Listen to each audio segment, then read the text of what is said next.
இதெல்லாம் ஊழல் லஞ்சத்தை தேசிய மயமாக்கி அங்கீகரிச்சு விட்டுங்கன்னு மூடிட்டாங்க. ஏன்னா ஊழல் லஞ்சம் தேசிய மயமாக்கப்பட்டுருச்சு. நீங்க படிக்க போகணுமா பணம், என்ன தொகையை கட்டி என்ன கல்வியை கட்டா என்ன வேலைக்கு போகலாம்.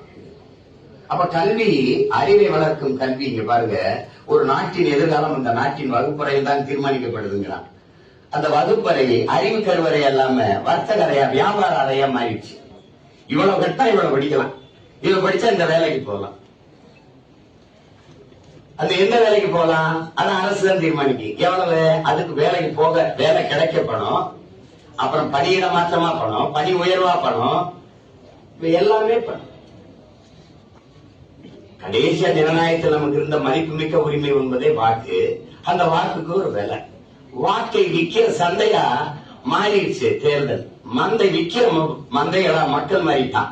வாங்குற வியாபாரியா அரசியல் தலைமைகள் மாறிடுச்சு. இப்ப இங்க என்ன பண்ணணும்னா அடிப்படையை தகர்த்து வேற ஒரு நாடு கட்டணும்.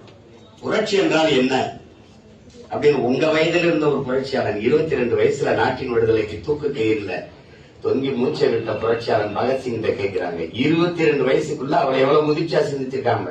புரட்சி என்ன பகத்து? புரட்சி என்பது ரத்தம் சிந்து